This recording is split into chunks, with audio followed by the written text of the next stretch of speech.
Alô, bom dia, você está no canal Professor Belém neste domingo, dia 26 de fevereiro de 2023. Sejam todos bem-vindos. Quero começar mandando um abraço para Luxemburgo. Um amigo escreveu de Luxemburgo dizendo: boa tarde, professor. Eu daqui o vejo atentamente todos os seus vídeos, muito informativos. Já que mencionou Luxemburgo, de fato eu havia mencionado dia desses, falando sobre a invasão do bigodinho da Alemanha a Luxemburgo nos anos 40, na Segunda Guerra. Mande um abraço para o pessoal daqui. Ele é o Cláudio Ribeiro. Então isso aí, um grande abraço, Cláudio Ribeiro, e um grande abraço, Luxemburgo. Quero também agradecer aos amigos que estão rezando pela minha saúde. Muito obrigado, que Deus abençoe a todos. E por falar em minha saúde, não se assustem se a partir de terça-feira eu vir aqui com máscara. Eu entrarei num longo tratamento bucal nessa região aqui e certamente ficarei um pouco deformado por algum tempo, até que finalmente eu apareça com um belíssimo sorriso Colgate, para delírio da dona Lucimar, claro. Só que até lá eu terei que usar máscara para não chocar os amigos com a minha nova, porém breve aparência. É meio assim, estilo Costinha, lembra? Meio Banguela? Pois é. Fazer o quê, né? É a vida. Por falar em a vida, uma notícia que envolve isso, a vida. A principal notícia de hoje, eu diria, e vem lá de Zurique. Pode não parecer muita coisa, mas é profundamente inquietante e reveladora. Eu vou começar esta notícia com uma historinha. Imagine o senhor ou a senhora que me acompanha aqui nesse canal receber do município, da prefeitura, uma cartinha exigindo que você deixe o seu imóvel. Imagine que você aluga um imóvel por mais de 10 anos e de repente recebe uma carta ordenando a sua retirada do imóvel em tantos dias. Aí você se pergunta, mas o que eu fiz?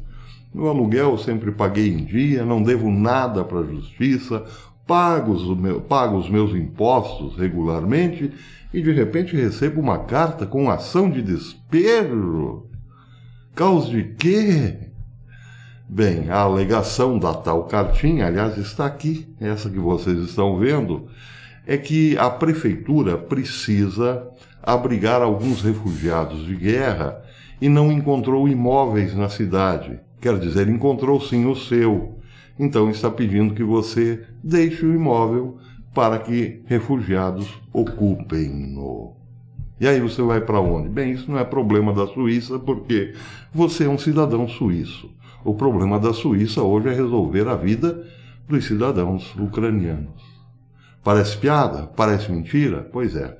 A matéria começa dizendo o seguinte, ela saiu no Strange Sounds e diz o seguinte: um locatário de longo prazo de um apartamento de 5 cômodos no município de Sigriben, Zurique, recebeu uma carta de rescisão da administração municipal. Ele deve deixar o seu apartamento antes de 31 de maio de 2023 para ser substituído por refugiados ucranianos. Abre aspas. Apesar de uma busca intensiva nas últimas semanas, nenhum apartamento adequado pôde ser encontrado no mercado aberto, escreveu a administração da cidade na tal cartinha mandada ao locatário. E aí, aí o autor da matéria pergunta, mas e o que o locatário tem a ver com isso? Pois é, essa pergunta não será respondida. Ou melhor, foi sim. Foi respondida de forma bem desumana para o locatário suíço. Claro que a indignação nas redes foi grande, diz a matéria. Muita gente escreveu: incrível como nós suíços estamos sendo tratados. Onde isso vai nos levar? Você não pode lidar com um cidadão suíço assim, disse alguém comentando no Facebook. Para mim, isso é uma impertinência sem limites. Outros diziam: pode um município tirar um inquilino suíço para ajudar alguém de outro país? Bem, acontece que pode, e a desculpa do município foi a seguinte: o prefeito Marco Pezzati confirmou a carta a alguns portais de notícias da Suíça e justificou-a dizendo o seguinte, abre aspas, ficou claro para nós que essa medida causou mal-estar. Pois é. Foi uma decisão muito difícil para a comunidade. Infelizmente, essa medida era a última chance de atingir a cota de aceitação para refugiados prescrita pelo cantão. Infelizmente, às vezes, você tem que tomar decisões impopulares se quiser cumprir as exigências das autoridades, disse ele. De acordo com as especificações oficiais, a aldeia deveria acolher 13 refugiados, mas como só viviam 9 na aldeia, então havia ainda espaço para mais alguns e a prefeitura pediu o imóvel do cidadão suíço. Bem, mas aí você acha que isso só aconteceu naquele município em questão? Não. Outro caso bastante interessante aconteceu no município de Mettmanstetten, que vai comprar um apartamento por mais de 1 milhão de francos para refugiados. Aqui a coisa é diferente. Ao invés de tirar um locatário de um imóvel, o município, então, de forma um pouco mais humana, comprará imóveis disponíveis no mercado imobiliário. O problema é que ele comprará com os fundos da prefeitura, ou seja, com o dinheiro dos impostos dos cidadãos suíços. Este município está adotando uma abordagem diferente para o problema, diz a matéria. Para poder cobrir a crescente necessidade de apartamentos para requerente de asilos, até o verão de 2023, o município quer comprar um apartamento de 5 quartos no valor de 1,045 milhão de francos suíços. A comunidade, evidentemente, rejeitou ou está resistindo. Já mais de 50 apelos foram enviados para a prefeitura, mas até o momento nenhuma resposta foi dada. Agora, pulamos da Suíça para a Alemanha. Lá a coisa não está diferente. Há poucos dias, diz o autor da matéria, publiquei em meu boletim informativo mais um caso de remoção forçada de inquilinos para refugiados. Pelo menos 40 moradores de Wolbenstrasse foram mandados embora ou convidados a deixar o imóvel. Tiveram que deixar suas casas pelo mesmo motivo, para dar abrigo a refugiados. De acordo com outra carta de rescisão, todo o complexo habitacional de um determinado bairro daquela cidade deve ser liberado até o final de 2023 e será usado para abrigar refugiados ucranianos. Bem, o autor da matéria faz questão de dizer que isso não é uma crítica aos refugiados. De fato, eu acrescento agora por minha conta e risco. Não há, sim, uma crítica aos refugiados, porque, afinal de contas, eles também são vítimas da guerra. E, por uma questão humanitária, os países mais ricos da Europa devem, sim, acolhê-los. Mas de que forma? De uma forma um pouco mais humana para os habitantes locais. Só que isso não está acontecendo porque há uma razão para isso, há um motivo para isso. Esta guerra está sendo usada para dar mais poder, para dar poderes absolutos aos respectivos governos.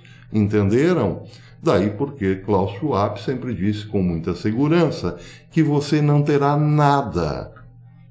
Não terá nada porque o Estado tomará suas propriedades para cobrir eventuais problemas humanitários que acontecem no mundo. Só que o problema é que esses acidentes, por assim dizer, não são acidentes.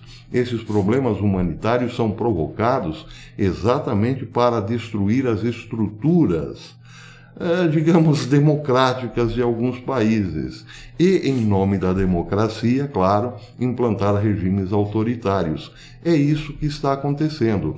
As estruturas de poder estão cada vez mais poderosas aqui no Ocidente, a ponto de criar uma convulsão social em toda a Europa para depois mudar o mundo das pessoas, mudar a vida das pessoas, mudar a forma como as pessoas se relacionam com essas mesmas estruturas de poder. E aí você pensa, mas quem são essas estruturas de poder? São as famílias dinásticas, as grandes oligarquias que nunca na história humana foram tão ricas e tão poderosas. E tão poucas, poucas famílias hoje dominam praticamente tudo, exceto a Rússia, entenderam? Pois é. E assim nós teremos que ser escravos, inquilinos deles, dessas famílias. Aí está um exemplo na Suíça, que vem da Suíça. Você não terá nada. Você terá que pedir permissão para iluminados, as famílias dinásticas, para poder existir. Mas você existirá nas condições que eles permitirem. Você pode existir, sim, desde que seja uma existência zumbizada. Daí porque o feliz que complementa a frase de Klaus Schwab. Você não terá nada e será feliz. Como? Como ser feliz sem nada? É esse o X da questão. Zumbizado, claro. E os mecanismos de zumbizamento estão aí para quem não quer entender. Eu farei um especial hoje à noite falando sobre isso. Um rápido especial. Máquinas de zumbizamento que já estão em operação nos Estados Unidos, por exemplo.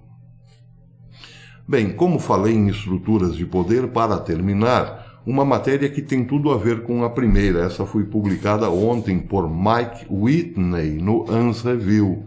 Ele não só complementa essa notícia que vem lá da Suíça, como também corrobora tudo o que eu venho falando neste canal há 5 anos.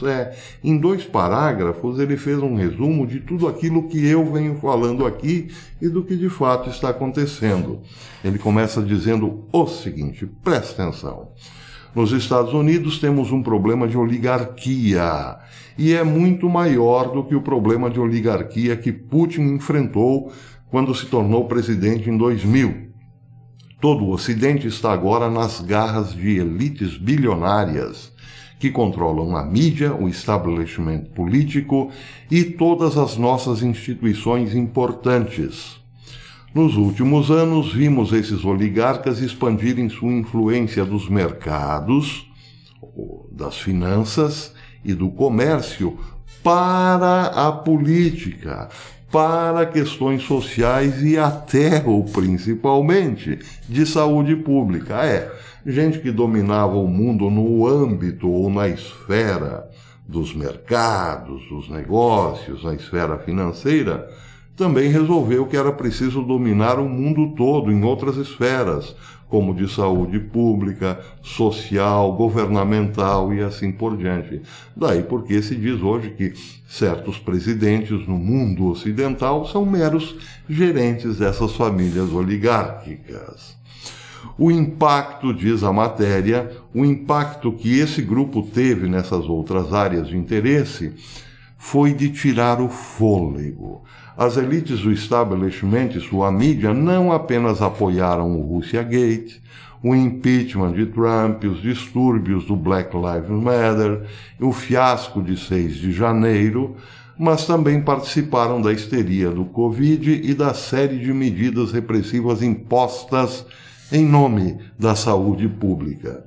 O que gostaríamos de saber é até que ponto esse grupo está ativamente envolvido na formação de outros eventos que visam a transformação ou visam transformar a República Americana em um sistema mais autoritário.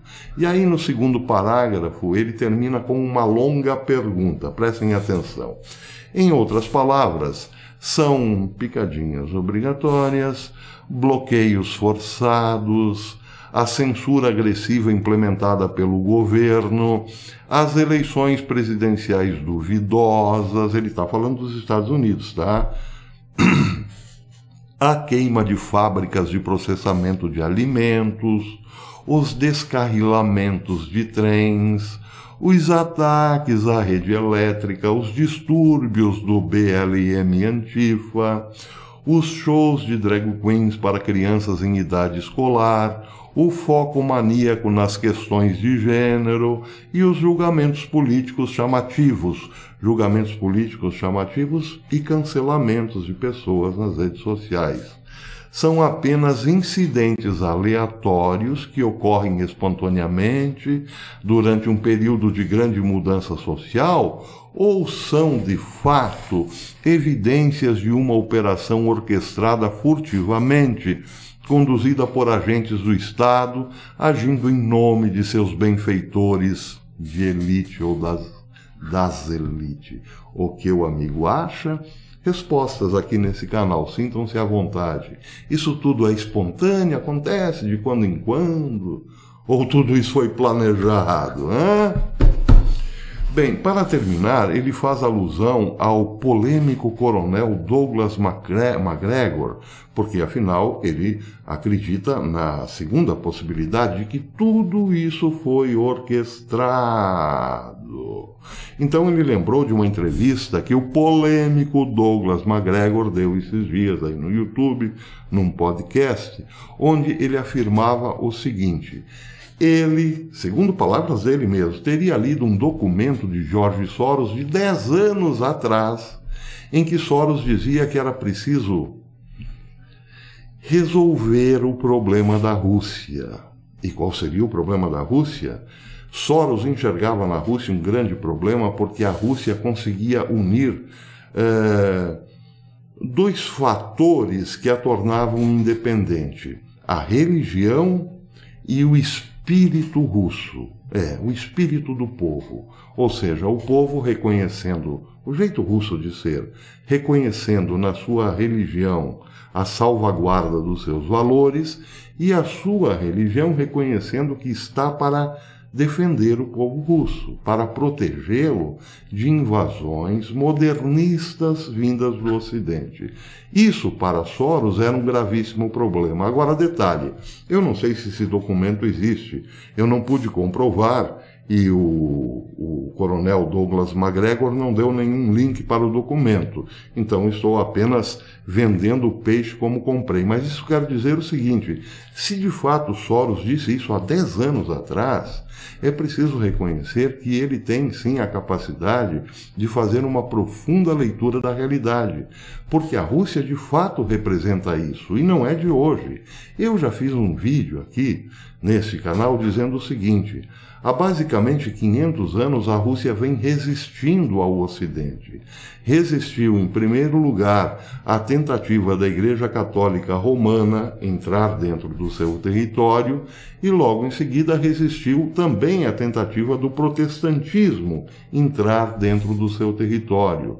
Isso porque os russos estavam satisfeitos com o missal e o evangelho na sua própria língua. E isso vem desde São Cirilo, que de fato foi quem traduziu a missa para as línguas eslavas, também traduziu os evangelhos. E isso fez com que os russos criassem uma identidade própria e uma forma exclusivamente sua de celebrar a missa e ler os evangelhos já há mais de 500 anos, entenderam? E foi se formando ali essa identidade firme, capaz de impedir a entrada do Ocidente culturalmente falando. E é esse o problema que Soros identificou, sabiamente, claro. É preciso reconhecer aqui que, nesse caso, George Soros soube fazer, sim, uma leitura muito, muito realista do problema. Por falar em problema, é por isso que a Rússia é um problema. Bem, agora resta ver se esse documento de fato existe. Mas, como disse, estou apenas vendendo o peixe como o comprei. Bem, eu tenho mais uma noticiazinha interessante para dar. Ontem eu vi aqui no Twitter, ontem eu estava acamado, mas dei uma zapeada pelo Twitter, lá pelo final do dia, e vi uma cena interessante. Camelos. Opa, o que aconteceu aqui? Uma intervenção. Camelos salpicados de açúcar de confeiteiro. Camelos com açúcar de confeiteiro em cima. Mas eu achei interessante, porque colocar açúcar de confeiteiro em camelos, né? Aí fui ver com mais atenção, não era açúcar, era neve. É uma brincadeira, claro, porque eu, na verdade, nunca ouvi falar na minha vida que nevava na Arábia Saudita. Os camelos eram lá da Arábia Saudita. E a confirmação da divulgação do evento, do fato, dizia que há mais de 100 anos não nevava na Arábia Saudita. Agora, coincidentemente, eu deparo-me com esta matéria publicada hoje no Geoengenharia UOT, que diz o seguinte: grande e incomum. Esse é o termo que o Los Angeles Times usou para descrever nevasca de neve na Califórnia como nevasca química. A guerra contra o clima de inverno, projetada ininterruptamente, está sendo travada no oeste dos Estados Unidos. As operações de semeadura de nuvens com nucleação química de gelo podem e estão criando tempestades de neve a partir do que, de outra forma, teria sido apenas um evento de chuva para muitas regiões. Então, será que isso tem a ver com o açúcar de confeiteiro sobre camelos lá na desértica Arábia Saudita? Parece que tem, mas, enfim, também não posso afirmar. Deixe aqui o seu comentário. Estruturas de poder, meus caros, elas é que estão tomando conta do pedaço, de tudo e de todos. Não é novidade nenhuma, até porque a Bíblia diz logo no começo das suas páginas, lá no livro do Êxodo, ou melhor, perdão, no Gênesis, que Caim, depois de ter matado o seu irmão Abel, saiu pelo mundo construindo cidades. Ele foi o primeiro construtor de cidades. Quer dizer que ele era pedreiro? Não é isso que a Bíblia está falando. Cidade significa estrutura de poder. Então, Caim saiu pelo mundo criando as estruturas de poder. Não é novidade nenhuma, isso é bem antigo, não é mesmo?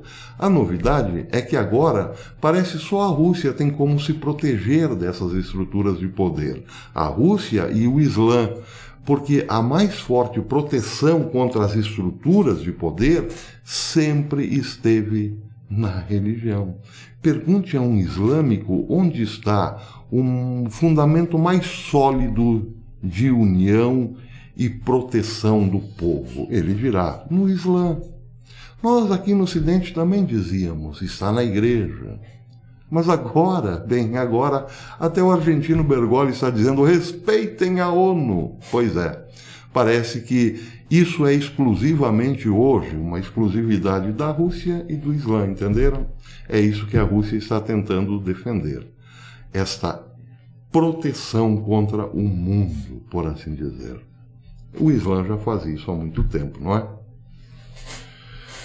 Por enquanto, é isso. Então não esqueçam, depois de terça-feira, eu virei aqui com máscara, não se assustem.